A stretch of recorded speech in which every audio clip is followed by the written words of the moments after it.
இப்போ electricity board வந்து என்ன சொல்கிறாங்கன்னா 19% நிதி வந்து தாழ்த்தப்பட்ட மக்களுக்கு சென்று சேருகிறது என்று கூறுகின்றனர்.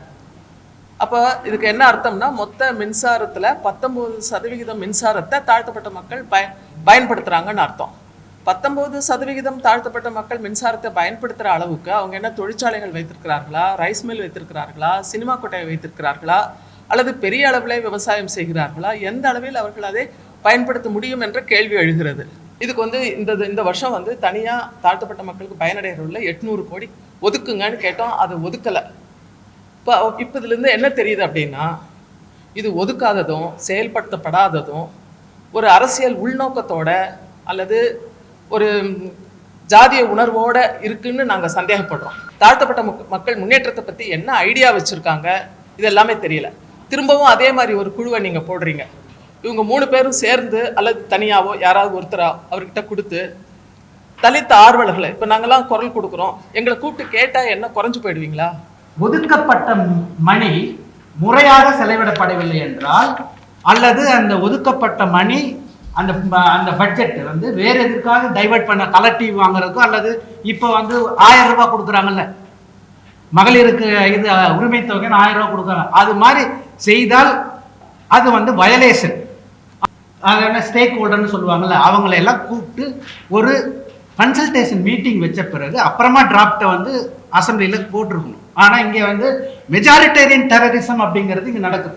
தொடர்ந்து இங்கே தான் வந்து தமிழ்நாட்டில் தான் தலித் மக்களுக்கான பட்டியலின மக்களுக்கான அநீதி வந்து மற்ற மாநிலங்களை விட தமிழ்நாடு தான் வந்து முன்னணியில் இருக்கு. அதுக்கு எனக்கு பல ஆதாரங்களை கொடுக்க முடியும். உங்களுக்கெல்லாம் தெரியும், 1982 இருந்து தமிழக அரசாங்கம் மத்திய அரசாங்கத்தினுடைய கைட்லைன்ஸ் பிரகாரம் சிறப்பு உட்கூறு திட்டம், அதாவது ஆதி திராவிடர்களுக்கு ஒரு சிறப்பு உட்கூறு திட்டத்தை நடைமுறைப்படுத்தி வந்திருக்கிறது. இதனுடைய பின்புலத்தை பற்றி ஓரளவுக்கு நம்ம தெரிஞ்சுக்கிட்டா அதை எப்படி செலவு பண்ணுறாங்க, ஏன் சரியாக அவங்களால செலவு பண்ண முடியல, அதில் உள்ள குறைபாடுகள் என்ன அப்படிங்கிறத புரிஞ்சுக்க முடியும். அதாவது முதல்ல 5 ஆண்டு திட்டங்கள் வந்து செயல்படுத்திய பொழுது 5 ஐந்தாண்டு திட்டங்களில் தாழ்த்தப்பட்ட மக்களுக்கு அவர்கள் எதிர்பார்த்த அளவுக்கு போதிய அளவு வளர்ச்சி திட்டங்கள் சென்று சேரவில்லை என்பதனால், ஏன்னா அந்த 5 ஆண்டு திட்டங்கள்லாம் கமாண்ட் ஏரியா ப்ராஜெக்டு அல்லது நீர்மின் நிலையங்கள் இந்த மாதிரி பெரிய பெரிய மெகா ஸ்கீம்ஸு, அதில் தாழ்த்தப்பட்ட மக்கள் பயனடைய முடியல. அப்படிங்கிறதுனால ஒவ்வொரு மாநிலமும் அந்த மாநிலத்தில் உள்ள தாழ்த்தப்பட்ட மக்கள் தொகைக்கு ஈடாக நிதியை அவருடைய ஸ்டேட் பட்ஜெட்லேருந்து நிதியை ஒதுக்கணும். உதாரணமாக தமிழ்நாட்டில் 19% வந்து தாழ்த்தப்பட்ட மக்கள் தற்போது இருக்கிறார்கள் என்றால் அவர்களுக்கு மொத்த பட்ஜெட்டிலிருந்து 19% நிதி ஒதுக்கீடு செய்யணும். ஆனால் இதில் ஒரு சிக்கலை வந்து மத்திய அரசாங்கமே ஏற்படுத்தியிருக்காங்க. என்ன அப்படின்னா, பல திட்டங்கள் வந்து தாழ்த்தப்பட்ட மக்கள் மட்டும் இல்லாமல் பிறரும் பயனடைகிற திட்டங்கள் இருக்கின்றன. ஆகையினால் அந்த திட்டங்களுக்கு ஒதுக்கிவிட்டு மீதி உள்ளதை தாழ்த்தப்பட்ட மக்கள் தனியான வகையில் பயனடையுமாறு உள்ள திட்டங்களுக்கு ஒதுக்க வேண்டும் என்று சொல்லியிருக்கிறார்கள். அது எவ்வளவு அப்படின்னு சொல்லலை. இதனால் ஒவ்வொரு ஸ்டேட் கவர்மெண்ட்டும் என்ன பண்ணுறாங்கன்னா, அவங்க இஷ்டத்துக்கு எவ்வளவு அவங்களால முடியுது ஒதுக்குறாங்க. அல்லது வந்து என்ன பண்ணுறாங்கன்னா, அந்த பட்ஜெட்டில் வந்து அந்த வருஷத்தில் செலவு பண்ணல அப்படின்னா அந்த பட்ஜெட்டில் இருக்கிற பணத்தை வேற வந்து டைவர்ட் பண்ணிடுறாங்க. ஸோ இந்த குறைபாடுகள் மட்டும் இல்லாமல் இந்த பிரிக்க முடியாத, அதாவது தாழ்த்தப்பட்ட மக்களும் பிறரும் சேர்ந்து பயனளிக்கின்ற திட்டங்கள் அப்படின்னு சொல்ல திட்டங்களை வந்து உண்மையிலேயே அது பிரிக்க முடியாத திட்டங்களா அப்படின்னு அவங்க எக்ஸாமின் பண்ணலை. இப்போ வந்து உதாரணமாக வந்து பொய்யான கணக்குகளை வந்து பல்வேறு துறைகளும் சமர்ப்பிக்கிறாங்க. உதாரணமாக மின்சார துறையை எடுத்துக்கோங்களேன், எனர்ஜி டிபார்ட்மெண்ட். இப்போ எலக்ட்ரிசிட்டி போர்டு வந்து என்ன சொல்கிறாங்கன்னா 19% நிதி வந்து தாழ்த்தப்பட்ட மக்களுக்கு சென்று சேருகிறது என்று கூறுகின்றனர். அப்போ இதுக்கு என்ன அர்த்தம்னா, மொத்த மின்சாரத்தில் 19% மின்சாரத்தை தாழ்த்தப்பட்ட மக்கள் பயன்படுத்துகிறாங்கன்னு அர்த்தம். 19% தாழ்த்தப்பட்ட மக்கள் மின்சாரத்தை பயன்படுத்துகிற அளவுக்கு அவங்க என்ன தொழிற்சாலைகள் வைத்திருக்கிறார்களா, ரைஸ் மில் வைத்திருக்கிறார்களா, சினிமா கொட்டையை வைத்திருக்கிறார்களா, அல்லது பெரிய அளவில் விவசாயம் செய்கிறார்களா, எந்த அளவில் அவர்கள் அதை பயன்படுத்த முடியும் என்ற கேள்வி எழுகிறது. அப்போ அவங்க வந்து 19% நிதி வந்து செலவிடப்படுகிறது என்று சொல்வது எந்த அடிப்படையிலும் அதை பிரிக்க முடியாது என்கிறார்கள். அதாவது வீட்டுக்கு வீடு மீட்டர் வச்சு எவ்வளவு மின்சாரத்தை பயன்படுத்துகிறார்கள் என்று கணக்கிட்டு அதை கராராக வசூல் பண்ணக்கூடிய எலக்ட்ரிசிட்டி போர்டுக்கு தாழ்த்தப்பட்ட மக்கள் வசிக்கின்ற தனியாக தான் அவங்க கிராமம் இருக்குது, எவ்வளவு அதை கன்சியூம் பண்ணுறாங்கன்னு கணக்கிட முடியாதது, அதாவது கணக்கிட முடியாதுன்னு சொல்கிறது கேலிக்கிடமாக உள்ளது. அதே போல் விவசாயத்துறையை எடுத்துப்போம். இங்கே வந்து வேறு மாதிரியான சிச்சுவேஷன். இப்போ தாழ்த்தப்பட்ட மக்கள் வந்து நிலமே இல்லை, அப்படியே நிலம் வச்சுருந்தாலும் அவங்க புன்சை நிலம் தான் வச்சுருக்காங்க பெரும்பாலும். அப்போ அவங்க வந்து இப்போ விவசாயத்தில் இருக்கிற திட்டங்களை பார்த்தீங்கன்னா அது எல்லாமே வந்து நீர் ஆதாரம் உள்ள நிலங்களுக்கு உள்ள திட்டங்களாகும் முக்கால்வாசி. அப்போ இவங்க வந்து எப்படி அதில் வந்து 19% நிதியை வந்து விவசாயத்துறையிலேருந்து அவங்க செலவழிக்கிறாங்க. சரி, அவங்க செலவழிக்கிறாங்கன்றதுக்கு நீங்கள் என்ன ரெஜிஸ்டர் வச்சுருக்கீங்களா? ஒவ்வொரு டிஸ்ட்ரிக்ட்லேயோ அல்லது பிளாக்லேயோ இந்த பணம் பட்டுவாடா பண்ணும்போது, உதாரணமாக mini kits of seeds and fertilisers, pesticides இதெல்லாம் டிஸ்ட்ரிபியூட் பண்ணும்பொழுது நீங்கள் தனியாக வந்து ரெஜிஸ்டர் வச்சுருக்கீங்களா? இவங்க எஸ்சி, இவங்க நாட் எஸ்சின்னு அந்த மாதிரி எந்த ரெஜிஸ்டரும் நான் வந்து இருந்த வரைக்கும் இல்லை. நான் மற்றும் கிறிஸ்தாஸ் காந்தி தான் தமிழகத்தில் முதலாக இந்த மாதிரி வந்து சப்ளானுடைய செயல்பாடை கண்டறிந்து அதை வந்து நான் ஒரு புக்லெட்டாக கூட போட்டேன். தாழ்த்தப்பட்ட மக்களுக்கு தனி பட்ஜெட்னு 2007 ஒரு புத்தகம் போட்டு அதை 5000 பிரதி அச்சிட்டு மக்களுக்கு விநியோகம் பண்ணோம். அதன் அடிப்படையில் தான் இன்னைக்கு 20 ஆண்டு கால போராட்டத்துக்கு பிறகு இந்த சட்டம் வந்திருக்கு. இந்த சட்டத்துக்கு கூட என்ன பின்புலன்னு பார்த்தீங்கன்னா, கோர்ட்டுக்கு வந்து இந்த ஃபண்டை அவங்க ஒதுக்கலை, இந்த ஸ்டேட் கவர்மெண்ட் ஒதுக்கலை, டைவெர்ட் பண்ணியிருக்காங்க அப்படின்னு கோர்ட்டுக்கு போனப்போ கோர்ட் என்ன சொல்லிச்சுன்னா, இதுக்கு லீகல் பேஸ் கிடையாது, இது ஒரு பாலிசி தான், கவர்மெண்ட் பாலிசி தான், அப்படி அதை ஹேண்டில் பண்ண முடியாதுன்னு சொல்லிட்டாங்க. அப்போ சட்டம் இயற்றுங்கன்னு சொல்லி சுப்ரீம் கோர்ட்டு டைரக்ஷன் கொடுத்தாங்க. அந்த டைரக்ஷன் அடிப்படையில் கர்நாடகா, தெலுங்கானா போன்றவர்கள் சட்டம் ஏற்றிருக்காங்க. அந்த சட்டத்துக்கும் இந்த சட்டத்துக்கும் மலைக்கும் மடுவுக்குள்ள வித்தியாசம் இருக்குது.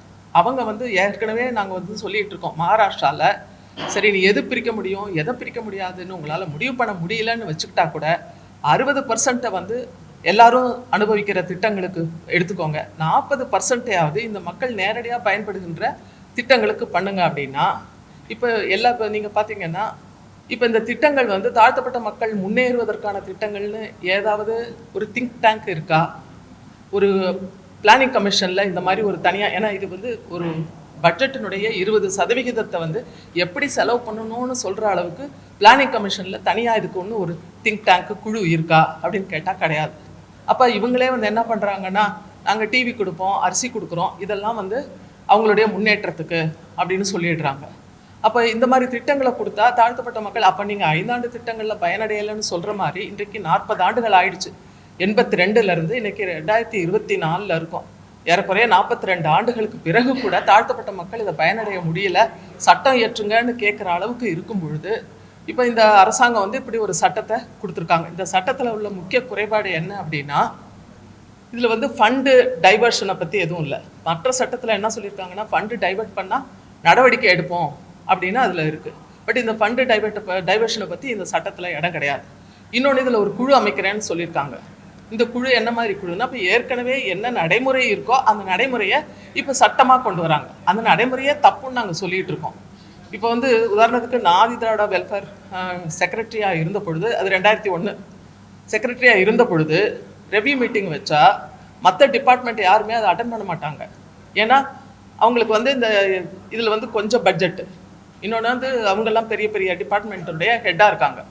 அப்போ செக்ஷன் ஆஃபீஸரை தான் அனுப்புவாங்க. அவர் வந்து என்ன பண்ணுவார்னா, என்கிட்ட ரெக்கார்டு இல்லை மேடம், நான் அடுத்த தடவை கொண்டு வரேன்பாங்க. அப்புறம் அடுத்த தடவை மீட்டிங்கில் இதே கதை தான் நடந்துகிட்ருக்கோம். அதுக்கு ரெவ்யூ பண்ண முடியலன்னு சொல்லி தான் அப்போ நாங்கள் என்ன பண்ணோன்னா, ஒரு தனியாக வந்து உங்கள் லலிதா காமேஸ்வரன், நான், அப்புறம் பிளானிங் டெவலப்மெண்ட் செக்ரட்டரி 3 பேரும் உட்காந்து இதுக்கு வந்து இந்த வருஷம் வந்து தனியாக தாழ்த்தப்பட்ட மக்களுக்கு பயனடைகிறவங்கள 800 கோடி ஒதுக்குங்கன்னு கேட்டோம். அதை ஒதுக்கலை. இப்போ இதுலேருந்து என்ன தெரியுது அப்படின்னா, இது ஒதுக்காததும் செயல்படுத்தப்படாததும் ஒரு அரசியல் உள்நோக்கத்தோட அல்லது ஒரு ஜாதிய உணர்வோட இருக்குன்னு நாங்கள் சந்தேகப்படுறோம். ஏன்னா இப்போ நீங்கள் வந்து அந்த மாதிரி ஏன் ஒதுக்க முடியல, தனிப்பட்ட திட்டங்களுக்கு ஏன் ஒதுக்கக்கூடாது? அப்போ யார் ஆட்சியில் இருக்காங்க, அவங்க என்ன மாதிரி சிந்திக்கிறாங்க, தாழ்த்தப்பட்ட மக்கள் முன்னேற்றத்தை பற்றி என்ன ஐடியா வச்சுருக்காங்க, இது எல்லாமே தெரியல. திரும்பவும் அதே மாதிரி ஒரு குழுவை நீங்கள் போடுறீங்க. அப்போ ஆட்சிக்கு வேண்டப்பட்டவங்க, கட்சிக்கு வேண்டப்பட்டவங்க அந்த குழுவில் இருந்தால் அவங்க என்ன அரசாங்கம் சொல்கிற திட்டங்களை தான் நடைமுறைப்படுத்துவாங்களே தவிர இந்த மக்களுக்கு எது தேவைன்னு கண்டறிஞ்சு உண்மையான திட்டங்களை அவங்களால கொண்டு வர முடியாது. இப்போது எங்களுடைய சஜஷன் என்ன அப்படின்னா, இந்த டிராஃப்ட் வந்து கம்ப்ளீட்டாக ஸ்கிராப் பண்ணிவிட்டு புதுசாக அவர் நீதிபதி சந்துரு, ஜஸ்டிஸ் கிருஷ்ணன், ஜஸ்டிஸ் ஜெயபால், இவங்கெல்லாம் குஜராத், ஒரு ஜஸ்டிஸ் ஜெயபால் வந்து குஜராத் ஹைகோர்ட்டில் ஜட்ஜாக இருந்து ரிட்டையர் ஆகியிருக்காரு. திரு கிருஷ்ணன் அவர்களும் வெளி மாநிலத்தில் ரிட்டையர் ஆகிருக்காங்க. சந்துரு இங்கே உள்ளே இருக்கார். இவங்க 3 பேரும் சேர்ந்து அல்லது தனியாவோ யாராவது ஒருத்தரா அவர்கிட்ட கொடுத்து தலித் ஆர்வலர்களை, இப்போ நாங்கள்லாம் குரல் கொடுக்குறோம், எங்களை கூப்பிட்டு கேட்டால் என்ன குறைஞ்சு போயிடுவீங்களா? இது எங்களுடைய கேள்வி. நாங்கள் சொல்கிறத அப்படியே ஏற்றுக்க வேண்டாம், ஆனால் எங்களை வந்து சுத்தமாக அவாய்ட் பண்ணிட்டு தாழ்த்தப்பட்ட மக்களுக்கு, அதாவது எங்களுடைய பேர் வேண்டாம், ஒன்றும் வேண்டாம், நீங்கள் பகிரங்கமாக சொல்ல வேண்டாம், ஆனால் என்ன கருத்து சொல்கிறோங்கிறதையாவது கேட்டு அதை நீங்கள் எக்ஸாமின் பண்ணலாம் இல்லையா? இதுதான் எங்களுடைய இந்த மீட்டிங்கினுடைய இது. அதனால் இந்த சட்டத்தை ஸ்கிராப் பண்ணிடுங்க, புதுசாக எழுதுங்க, உபயோகமாக இருக்கும். ஏன்னா சட்டமே ஒழுங்காக இல்லைன்னா அதை நிறைவேற்றுறதுல 1000 குளறுபடி இருக்கலாம். அனைவருக்கும் வணக்கம். மேடம் சொன்ன மாதிரி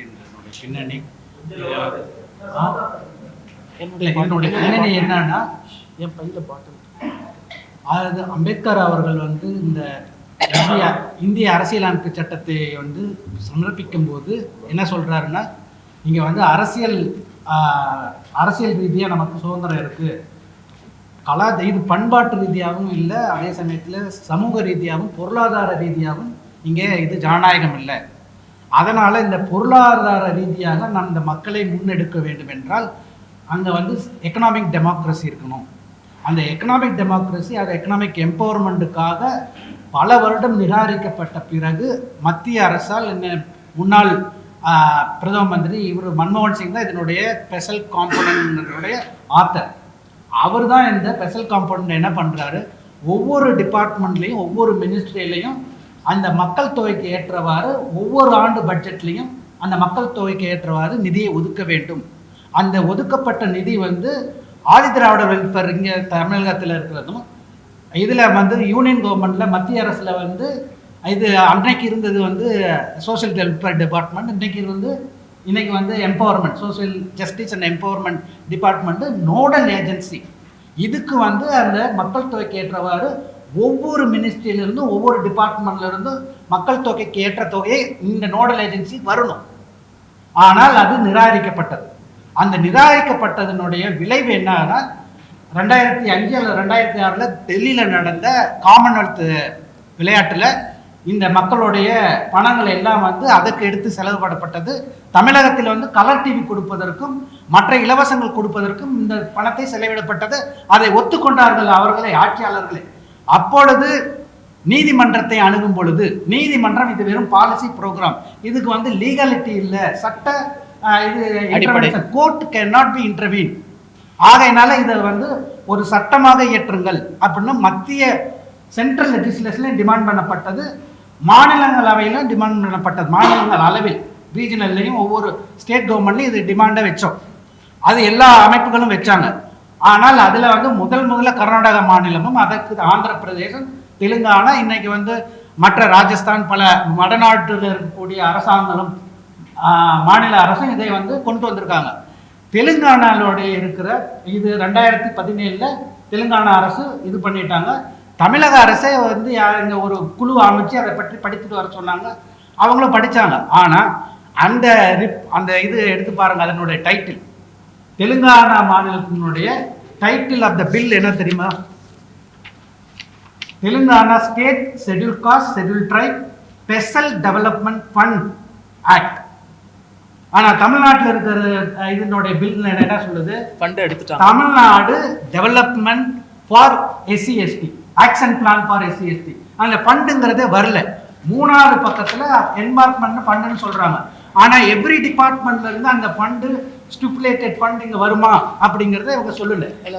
அது இல்லாமல் இங்கே வந்து இந்த ஒரு ஒதுக்கப்பட்ட மணி முறையாக செலவிடப்படவில்லை என்றால், அல்லது அந்த ஒதுக்கப்பட்ட மணி அந்த பட்ஜெட் வந்து வேற எதுக்காக டைவர்ட் பண்ண, கலர் டிவி வாங்குறதுக்கோ, அல்லது இப்போ வந்து 1000 ரூபாய் கொடுக்குறாங்கல்ல மகளிருக்கு, இது உரிமை தொகை 1000 ரூபாய் கொடுக்குறாங்க, அது மாதிரி செய்தால் நாம வந்து அதுக்கு சட்டத்தில் கோர்ட்டுக்கு போடுறதுக்கு வழி இருக்கா? அது வந்து வயலேஷன். ஆனால் அதை பற்றி அமைதியாக இருக்கு. இந்த தமிழ்நாடு ஆக்டில் வந்து பல ஆம்பிகுட்டி, பல குழப்பங்கள், எதுவுமே தெளிவாக இல்லை.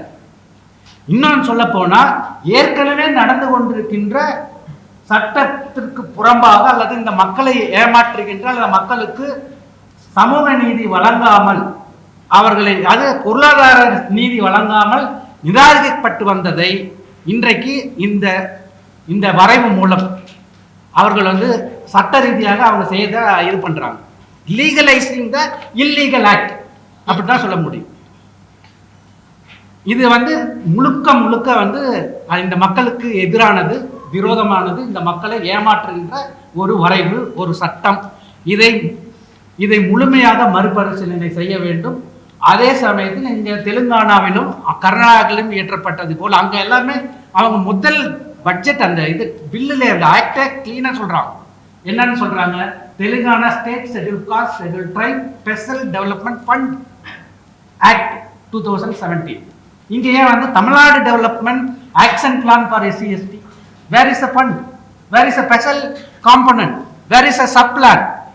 சப்ளான் காம்பனன்ட் எப்ப சப்ளானா மாறுது அப்படின்னா 2007-2008 பேராசிரியர் நரேந்திர ஜாதவ் என்பவர் அங்க இதுல காங்கிரஸ் கவர்மெண்ட்ல இருக்கும்போது அவருடைய தலைமையில இந்த இதை வந்து மறுபரிசீலனை ரிவ்யூ செய்யறாங்க. அந்த ரிவ்யூ செய்யும் போது அந்த ஸ்பெஷல் காம்பனன்ட்க்கு பதிலாக சப்ளான்னு கொண்டு வராங்க. எஸ்சி எஸ்டி சப்ளான்னு தனித்தனியாக கொண்டு வராங்க.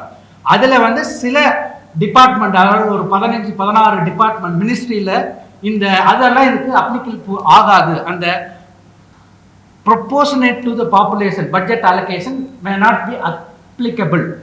Rest of the department will அது ஒன்று வந்து டிஃபென்ஸ் வராது, அதுக்கப்புறம் ஸ்பேஸ் அண்ட் சயின்டிஸ்ட் இதெல்லாம் வராது அப்படின்னு அவர் ஒரு லிஸ்ட்டை கொடுத்து அதை வந்து எக்ஸ்க்ளூட் பண்றாரு. அதுக்கும் நாங்கெல்லாம் அப்போஸ் பண்ணாங்க, நிறைய பேர் அப்போஸ் பண்ணோம். அதுக்கப்புறமா தான் central legislation demanded. After central legislation BJP government 2014 வந்த உடனே பிளானிங் கமிஷனையே ஸ்கிராப் பண்ணிட்டாங்க. நீதி ஆயோக் வந்து இதை பத்தி ஒண்ணுமே தெரியல, அதை வந்து எதுவுமே பண்ணல. ஒரே ஒரு கன்சல்டேஷன் மீட்டிங் வந்து Tata institute of social work பாம்பேல ஒரு கன்சல்டன்ட் மீட்டிங் வச்சாங்க. அதுல நானும் வந்து கலந்துக்கிட்டேன். ஆனா அந்த எந்த விதமான சப்ளானை பற்றியான எந்த புரிதலோ அல்லது அவங்க எந்த இனிஷியேட்டிவ் எடுக்கல. இப்ப இங்க தமிழ்நாட்டில் போன வருடமே பல்வேறு அமைப்புகள் அவர்களுடைய வரைவுகளை சமர்ப்பணம் செய்திருக்கிறார் இந்த அரசிடம். அப்பயே இது போன வருஷமே வந்து இதை ஒரு கமிட்டி போட்டு இந்த டிராப்ட் இந்த இது டேபிள் பண்றதுக்கு முன்னால டிஸ்கஷன் வச்சிருக்கணும். தமிழ்நாடு அரசு எல்லாரையும் சேர்த்து இது all walks of life stake ஹோல்டர்னு சொல்லுவாங்கல்ல, அவங்களை எல்லாம் கூப்பிட்டு ஒரு கன்சல்டேஷன் மீட்டிங் வச்ச பிறகு அப்புறமா டிராப்டை வந்து அசம்பிளியில் போட்டிருக்கணும். ஆனால் இங்கே வந்து மெஜாரிட்டேரியன் டெரரிசம் அப்படிங்கிறது இங்கே நடக்குது. டெரனி ஆஃப் மெஜாரிட்டேரியனிசம்.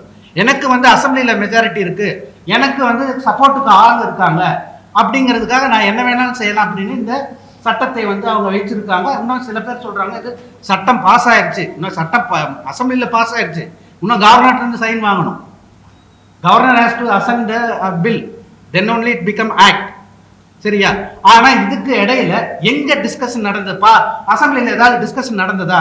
யாராவது எந்த எம்பியாவது எந்த எம்எல்ஏயாவது இந்த பில்லை பற்றி விவாதம் நடந்த எத்தனை மணி நேரம் விவாதம் நடந்தது? என்னென்ன கேள்வி கேட்டாரு? இது எவ்வளவு முக்கியமான ஒரு 25% மக்களுடைய வாழ்வாதாரம், அரசியல், இது பொருளாதார அரசியலுடைய மேம்பாடு. தொடர்ந்து இங்கதான் வந்து தமிழ்நாட்டில் தான் தலித் மக்களுக்கான, பட்டியலின மக்களுக்கான அநீதி வந்து மற்ற மாநிலங்களை விட தமிழ்நாடு தான் வந்து முன்னணியில் இருக்கு. அதுக்கு எனக்கு பல ஆதாரங்களை கொடுக்க முடியும். அது ஏற்கனவே வந்து பல இடங்கள்ல இந்த தமிழ்நாட்டில் எப்படி, ஏன்னா வந்து ஒரு சமூகம் பொருளாதார ரீதியாக வளர்ச்சி அடைய வேண்டும் என்றால் அதற்கு சமூக பேட்டர்னேஜ்னு சொல்லுவாங்க, சோசியல் பேட்டர்னேஜ், சொசைட்டல் பேட்டர்னேஜ் இருக்கணும், இன்னொன்று ஸ்டேட் பேட்டர்னேஜ் இருக்கணும். இன்னைக்கு வளர்ந்து இருக்கிற எல்லா சமூகத்தையும் தமிழ்நாட்டில் நீங்க name any cost group or any society, they were enjoying the 100% patronage of the state. Agriculture எடுத்துக்கங்க, அக்ரிகல்ச்சர்ல என்னென்ன பேட்டர்னேஜ் ஸ்டேட் பண்ணியிருக்கு? அக்ரிகல்ச்சர்னா யாரு? வாட் இஸ் த லேண்ட்லெஸ் லேபருக்கு இந்த அக்ரிகல்ச்சர் என்ன பண்ணியிருக்கு? லேண்ட்லெஸ் அக்ரிகல்ச்சர் லேபருக்கு என்ன செஞ்சிருக்கு அந்த அக்ரிகல்ச்சர் பில்லு? அந்த சட்டம் என்ன செஞ்சிருக்கு அவங்களுக்கு? அந்த பட்ஜெட்ல அவங்களுடைய லேண்ட்லெஸ் அக்ரிகல்ச்சர் ஒர்க்கரோடைய நிலைப்பாடு என்ன? 65% மேல் வந்து பட்டியலின மக்கள் தான் அக்ரிகல்ச்சர் கூலியாக இருக்கிறார்கள். அவர்களுக்கு இந்த அரசோ இந்த சமூகமோ என்ன நீதியை கொடுக்கிறது? ஆகையினால் ஒரு சமூகம் வளர்வதற்கு அரசனுடைய அரசனுடைய முன்னெடுப்பு வேண்டும், அரசனுடைய ஆதரவு வேண்டும். ஆனால் அந்த ஆதரவை நாடி நாங்கள் சென்றால் எங்களுக்கு அநியாயமும் அநீதியும் இழைக்கப்பட்டிருக்கு. இது அநியாயம், அநீதியான ஒரு வரைவு, ஒரு சட்டம். இதை முழுமையாக அமலாக்குவதற்கு நாங்கள் முழுமையாக எதிர்க்கிறோம்.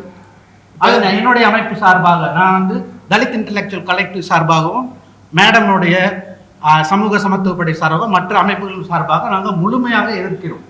இதுதான் எங்களுடைய. இப்போ ஸ்டேட் ஹைவேஸ்னு இருக்கு, அதை பிரிக்க முடியாத செலவினம்னு சொல்றாங்க. ஆனா அந்த ஸ்டேட் ஹைவேஸ் ரோடு போடுறாங்க, அதுல கான்ட்ராக்டர்ஸ் பயனடைகிறாங்க. அதுல தலித் கான்ட்ராக்டர்ஸ் எத்தனை பேர்? பஸ்ல போறதுலயே பயனடைஞ்சிருவாங்களா தாழ்த்தப்பட்ட மக்கள்? ஏன் உங்க கான்ட்ராக்ட் போடுறதுக்கு உரிமை இல்லையா? அந்த செலவெல்லாம் யார் தலையில கட்டுறீங்க? இப்போ குதிரை வளர்ப்புன்னு ஒரு திட்டம் ஸ்கீம் இருக்கு அனிமல் ஹஸ்பண்ட்ரியில, அதுல தாழ்த்தப்பட்ட மக்கள் 19% பயனடைகிறாங்களாம். இப்போ எனக்கு தெரிஞ்சு குதிரை ரொம்ப விலை உயர்ந்த ஒரு அனிமல். அதை வளர்க்குறாங்க தாழ்த்தப்பட்ட மக்கள் அப்படின்னு அதுக்காக. இன்னொன்று பெட் அனிமல்ஸ், பூனை, நாய், இதுக்கு மருத்துவம் பார்த்த வகையில் தாழ்த்தப்பட்ட மக்கள் 19% பயனடைந்திருக்கிறார்கள் என்று அரசாங்கம் கூறுகிறது.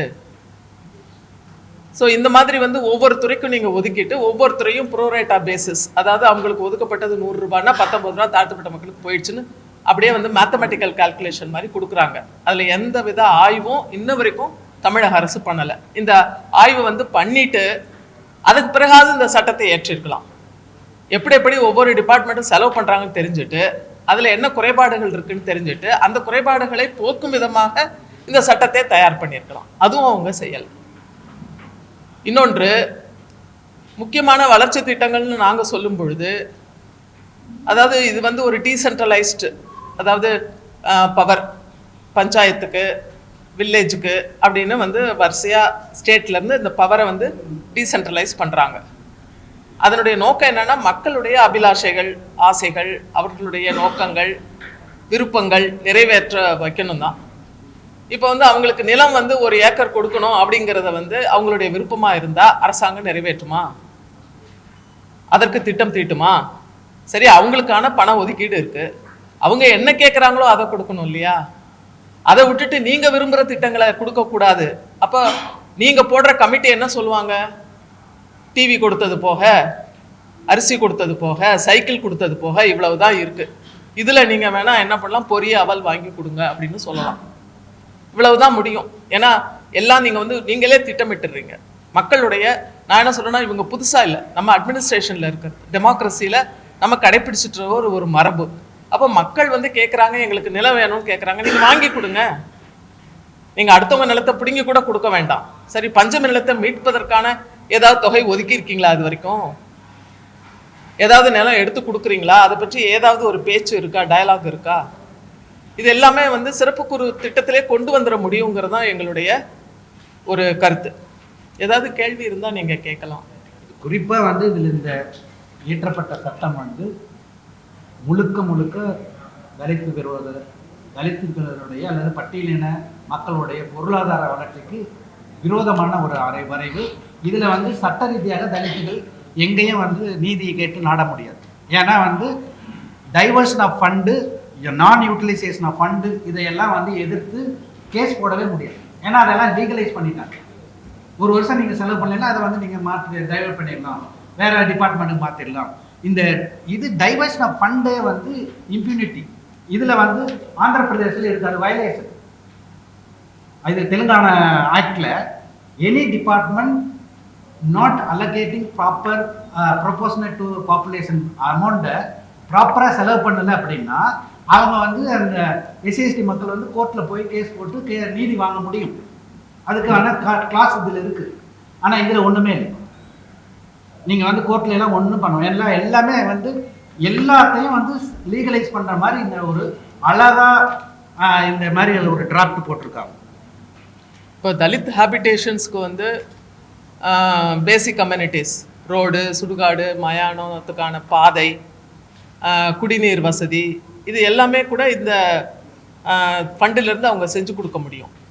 ஆனால் அதை பொது செலவினம்னு சொல்கிறதுனால அவங்க எந்த அளவுக்கு அதை பயன்படுத்துகிறாங்கங்கிறது இன்ன வரைக்கும் அவங்க ஆய்வு பண்ணலை. அதுதான் எங்களுடைய ஒரு ஒவ்வொரு 6 மாதத்துக்கு முன்னால ஆர்டிஐயில் இது உண்மை அறியும் சட்டம், தகவல் அறியும் சட்டத்து பிரகாரம் வந்து உங்களுக்கு எல்லாத்துக்கும் தெரியும், கிட்டத்தட்ட 6 கோடி ரூபாய் 6,000 கோடி ரூபாய் செலவு செய்யாமல் அதிமுக அரசும் திமுக அரசும் திருப்பி அனுப்பிச்சாங்க.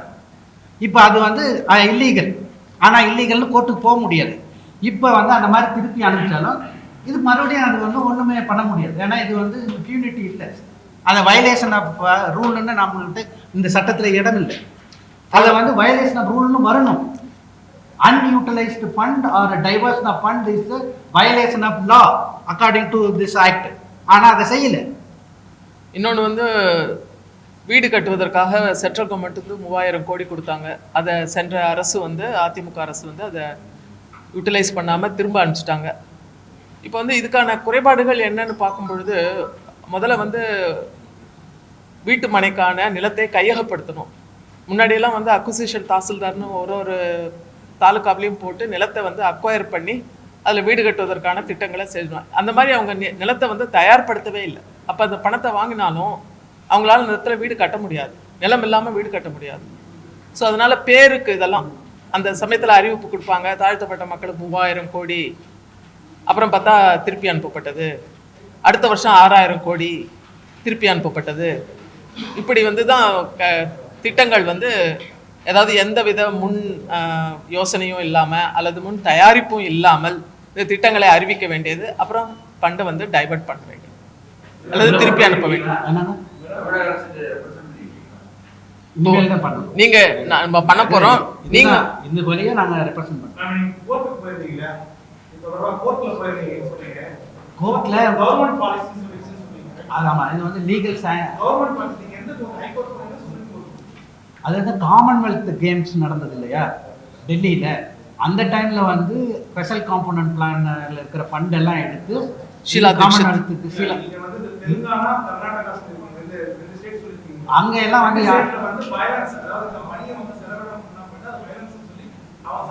அந்த இதுல இருக்கு. அந்த டைரக்ஷன் இல்ல இல்ல இன்னும் அது வந்து அங்க இது ப்ராப்பரா இம்ப்ளிமெண்ட் பண்ணிட்டு இருக்காங்க. அந்த ஸ்டேட் இம்ப்ளிமெண்ட் ஆமா, அந்த டைரக்ஷன் வச்சு தமிழ்நாடு கவர்மெண்ட் இல்ல இந்த சட்டத்துல இந்த சட்டத்தை வச்சு நீங்க எங்கேயுமே இப்போ கேட்ல இது பண்ண செல்லாது. இந்த சட்டமே எல்லாத்தையும் லீகலைஸ் பண்ணிடுது. நான் டைவர்ஷன் பண்ணினாலும் அன்ஸ்பெண்ட் இது யூட்டிலைசேஷன் நான் யூட்டிலைசேஷனாலும் டைவர்ஷனாலும் this become a legalised according to this act. ஆனால் இது தெலுங்கானால இது violation of law and it is enforceable in the court of law. இது வந்து கோர்ட்டுக்கு போனீங்கன்னா இல்லை சட்டத்தில் எங்கே இருக்குது அப்படி சொல்லியிருக்காங்க டைவர்ஷன். இல்லை நீங்கள் இதை காட்டி நீங்கள் சுப்ரீம் கோர்ட் போக முடியாதான்னு கேட்குறீங்க. சுப்ரீம் கோர்ட்டே டைரக்ஷன் கொடுத்துருக்காங்க, அந்தந்த ஸ்டேட் கவர்மெண்ட் வந்து லெஜிஸ்லேஷன், அதாவது சென்ட்ரல் லெஜிஸ்லேஷன் கொண்டு வாங்கன்னு. சென்ட்ரல் லெஜிஸ்லேஷன் இன்னும் வரல. இப்போ ஸ்டேட் கவர்மெண்ட் 2 பேர் போட்டிருக்காங்க, அதை நாங்கள் தமிழ்நாடும் நீங்கள் ஸ்டேட் கவர்மெண்ட்டில் போடுங்கன்னு கேட்டோம். அது கேட்டால் இந்த மாதிரி ஒரு சட்டத்தை போட்டிருக்காங்க. எதுவும் நடத்தலை. நடத்துனாங்களா அல்லது நடத்துது வெளியில சொல்லலையோ, சீக்ரெட்டா நடத்தினாலும் நடத்திருக்கலாம். அது ஏன் சீக்ரெட்டா நடக்குது? இது ஒன்றும் இது ஒன்றும் இல்லை. இப்போ இந்த ஃபேமிலி பிளானிங் ப்ரோக்ராம் நடந்தப்போ அதை பற்றி அட்வர்டைஸ்மெண்ட் வந்து எங்கேயும் வந்து பஸ்ஸில் எல்லாத்துலேயும் போடாங்க. இவ்வளவு பெரிய ஸ்கீம் இருக்குது, 20% பட்ஜெட்டு, இதை பற்றியான எந்தவித பப்ளிசிட்டியும் மக்கள் மத்தியில் அரசாங்கம் கொண்டு செல்லலை. இதெல்லாம் நாங்கள் எங்களுடைய சொந்த முயற்சியில் கொண்டு போனது. இன்னும் மக்களுக்கு வந்து தெரியாது. நிறைய மக்களுக்கு இப்படி ஒரு திட்டம் இருக்கிறதே தெரியாது, இவ்வளவு நிதி ஒதுக்கீடு செய்யணும்னே தெரியாது. எங்களால் முடிஞ்ச அளவுக்கு நாங்கள் வந்து ப்ரெஸ் மூலமாக அல்லது கையேடுகள் மூலமாக கூட்டங்கள் மூலமாக இதை எடுத்துகிட்டு போயிட்டு இருக்கோம்.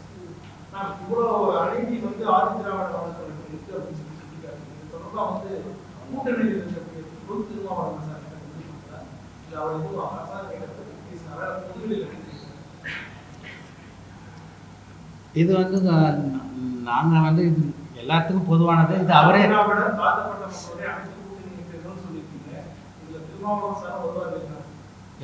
நான் என்ன சொல்றேன்னா, அவருக்கு மட்டும்தான் அக்கறை இருக்கணும்னு நீங்க எதிர்பார்க்கறதே தவறு.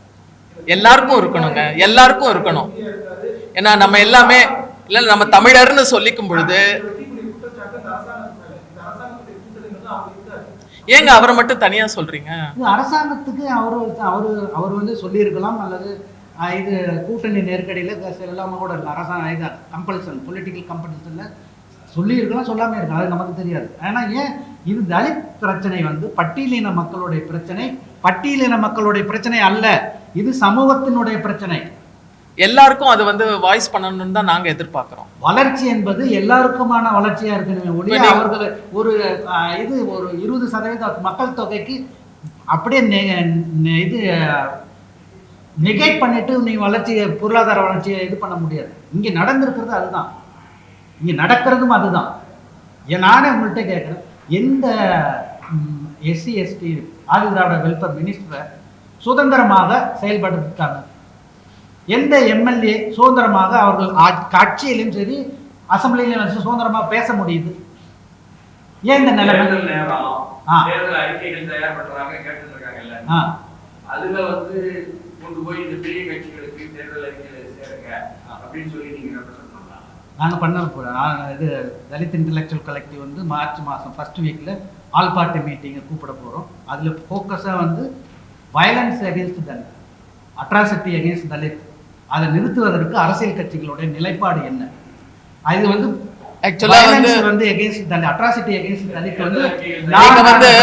இந்த தேர்தல் இல்லைங்க, 40 வருஷமா நாங்க அதை சொல்லிக்கிட்டு இருக்கோம். இத வந்து இந்த கட்சிக்கு மட்டும் இல்ல, சென்ட்ரல், அதாவது மிஸ்டர் சிதம்பரம் வந்து ஒரு 2002 நினைக்கிறேன், அப்ப அவரு சென்ட்ரல் ஃபைனான்ஸ் மினிஸ்டர். தேர்தல் சமயத்துல நம்ம MLA சிதம்பரம் MLA, அவர் பேர் என்ன, வளமனா, செத்து போயிட்டாரு,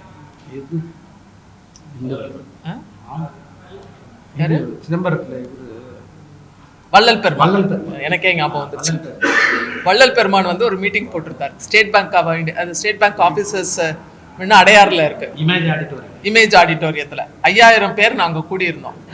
அப்ப நான் அவர்கிட்ட இந்த மாதிரி தமிழ்நாடு அரசாங்கம் வந்து இதை சரியா பயன்படுத்தல, நீங்க சென்ட்ரல்ல இருந்து ஒரு கைட்லைன் கொடுங்க, 60% வந்து பொதுக்கு, 40 வந்து தனியா ஒதுக்கணும் அப்படின்னு நீங்க கொடுங்கன்னு சொன்னேன். அப்ப அவர் என்ன பதில் சொன்னார்னா, நீங்க பேசிட்டே இருங்க, இது ஒரு நாள் வந்து நடைபெறும். அதுக்கு அடுத்த தேர்தல் சமயத்துல அதே வள்ளல் பெருமான் வள்ளூர் கோட்டத்தில் ஒரு கூட்டம் ஏற்பாடு பண்ணியிருந்தார். அதுக்கு நான் போயிருந்தேன். அப்போ நான் சொன்னேன், அவர் மினிஸ்டர் மேடையில் வச்சுட்டு தான் நாங்கள் சொன்னோம், சார் நீங்கள் வந்து பேசிகிட்டே இருங்கன்னு சொன்னீங்க, பேசுறது வந்து அவ்வளோ ஒன்றும் சுலபம் இல்லைங்க, ஒவ்வொரு தடவையும் நாங்கள் காசு செலவு பண்ணணும், ஸ்டேஜ் போடணும், மைக்கு வாங்கணும், இப்படி செலவு பண்ணி எங்களை கூட்டம் நடத்த சொல்கிறீங்களே, இது எவ்வளோ தூரம் ரீச் ஆகும்? நீங்கள் பேச வேண்டிய இடத்துல, செய்ய வேண்டிய இடத்துல இருக்கீங்க, நீங்கள் இதை செய்யலைன்னா யார் செய்வாங்க அப்படின்னு சுட்டி காமிச்சோம். அதனால் வந்து இது வந்து மற்ற கட்சிகளுக்கு எடுத்துகிட்டு போகலை, செய்யலை அப்படின்னு நீங்கள் சொல்ல வேண்டாம், எல்லாருக்கும் இதை வந்து நாங்கள் முறையாக தொடர்ந்து செஞ்சுக்கிட்டு இருக்கோம். தேர்தல் அறிக்கைகள் தயாரிப்பதற்கு நாட்கள் வந்து வச்சிருக்காங்க, அதற்குள்ள கொடுத்து அவங்க அதை ஏற்கல அப்படின்னு சொன்னா அது ஒரு விஷயம் இல்ல, அவங்களுக்கு தெரியாதெல்லாம் இல்ல, இல்ல அவங்க இல்ல, இங்க பாருங்களேன், தெளிவா இருக்காங்க. அதாவது சட்டம் வந்து ஏற்ற மாதிரி ஏற்றி அதை நடைமுறைப்படுத்தாத முடியாத மாதிரி செய்யறதுதான் நோக்கம். அப்படிப்பட்டவங்க கிட்ட நீங்க கொடுத்தும் பிரயோஜனம் இல்லையே. உங்களுடைய நோக்கம் தீர்மானிக்கிறாங்க, நீங்க கேட்ட மாதிரி எம்எல்ஏக்களோ அமைச்சர்களோ அவங்களுக்கு விவரம் தெரிஞ்சு தீர்மானிக்கிறாங்க. இல்ல யாரை தானே. ஆனா பியூரோக்ரசி வந்து 800 கோடி ஒதுக்கணும்னு கேட்டப்ப அது முடியாதுன்னு சொன்னது யாருங்க?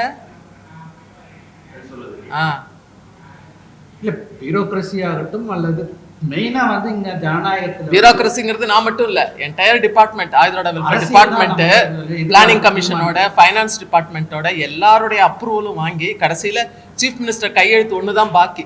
என்னுடைய ஃபைல் தான் ஃபர்ஸ்ட் சைன் பண்ண போறாங்க சிஎம்னு சொன்னாங்க. நாங்கெல்லாம் அவளோட காத்திருந்தோம். ஆனா அன்னைக்கு வந்து சாந்தாஷிலா நாயர் வந்து வாட்டர் சம்பந்தமான, அவங்க வந்து வாட்டர் போர்டில் இருந்தாங்க. ஸோ அவங்களுடைய ஃபைலில் கையெழுத்து போட்டுட்டு இது முடியவே முடியாதுன்னுட்டாங்க.